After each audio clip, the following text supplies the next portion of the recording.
Hey, how are you? Welcome back to the Mortal Kombat 11 Ultimate Master Class. My name is Drew, aka Booty Sweat, and today we're going to be talking about the basics of combos. How do they work? How do you put them together?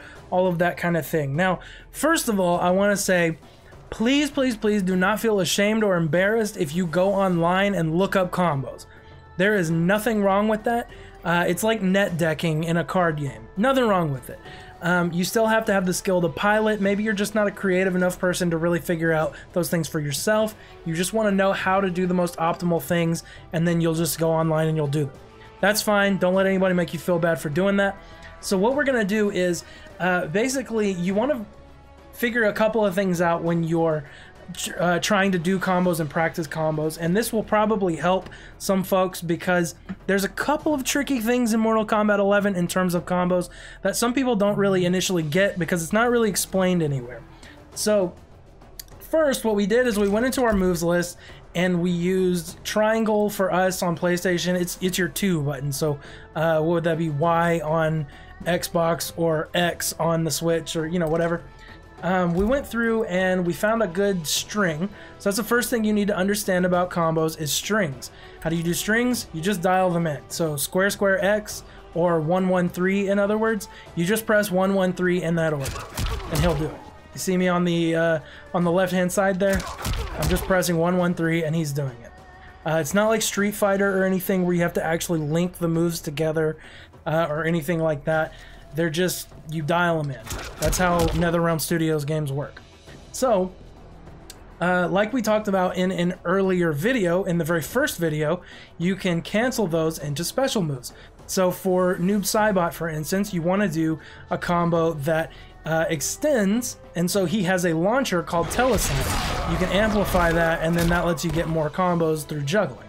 So we want to kind of woodshop this. Now, this is the best way to practice combos. If you have a combo that's really giving you a hard time, break it into chunks. You don't have to successfully do it all the way, in a row, the entire combo in its entirety the first time you do it. Break it into chunks. First, start with 113, cancel into Teleslam, into the Amplify. Just do that a few times until you get a feel for what that feels like. Right? Now here's the tricky thing. Some combos require what's called a micro dash in order to work successfully.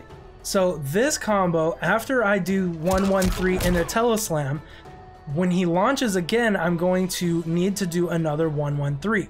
The problem is, look what happens if I don't dash with that. I'm not in range, I can't do it. He won't hit him. So what do? We have to add some kind of forward movement, and in order to do that, we need to add in what's called a micro dash. Now a full dash would look like that, but we want to cancel the dash animation. How do you do that? You just press a button while he's in the middle of dashing. So a full dash looks like that, but you can cancel that animation at any time to get what's called a micro dash. So that'll let you get a little bit of movement to add in so that you're not out of range of continuing the combo. Now micro dashes can be kind of tricky because what happens if I try to input the dash after I'm finished with the previous move? Say I use the Teleslam and then I try to dash and get the combo.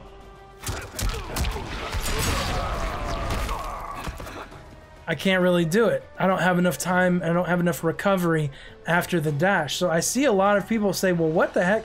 That doesn't work. I use 113 and then I dash, but I can't hit him. What's going on with that? Well, in that case, you have to do something that's called dash buffering. This is a little tricky, but it's really not bad once you get it down. This is really going to kind of, once you get the hang of this, there's not a combo in the game you won't be able to do, except maybe freaking Sindel's unbreakable Banshee, floating Banshee combo, because that thing is ridiculous. But even then, you probably could still do it, as long as you have a fundamental understanding of how this works. So basically, this is what we're going to do. Instead of waiting until after the Teleslam to dash, we're going to buffer the dash before the Teleslam is over. So just before the animation for the Teleslam is over, we're going to go ahead and put in our dash and see what happens if we do that. He dashed the second he was able to. The moment he was able to, the frame he was able to, he dashed. because I put in, if you look on the side there, you notice I put in the dash just before the animation ended, before I was even technically able to dash.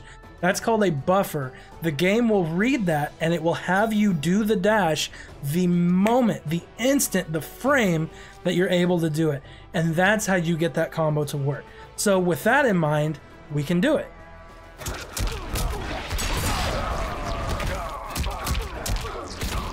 And then we just finish with the shadow slide after the second one. And that's how you get that big damage. You see, you got a nice 35% there with that combo.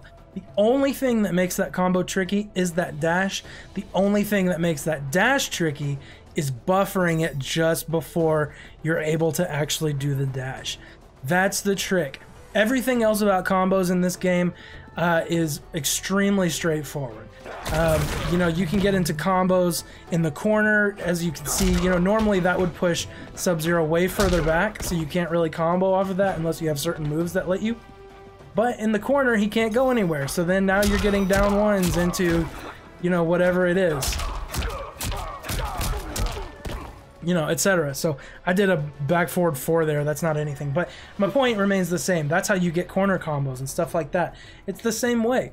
It's all the same principles. So yeah, really the main thing I wanted to go over in this video was the micro dash, because for a lot of characters, their best combos require you do that. I'm a Baraka main, as you all know. He does not really have any combos that need a micro dash. I mean, he has a couple that he can do with a micro dash and a standing 4, but they're not worth the effort. He gets so much damage anyway. But characters like Noob Saibot, his optimal combos have micro dashes. Shao Kahn has micro dashes in some of his combos. Nightwolf, you need micro dashes. You need micro dashes in Sub-Zero's best. And he's one of the easiest characters in the game, but you still need that micro dash in order to get that optimal combo damage. And so it's really important that you figure out how to use that, get your buffers down, go into practice mode, get this under your belt so that you're inputting the dash before you're able to, and that will make it so instantaneous and will make you able to do those harder combos. So that's it for now. We're going to be coming back in the next video with talking about neutral. What is neutral, how to play the neutral, all of those kinds of things. So anyway, have a good one, and we will see you in the next video. Be blessed.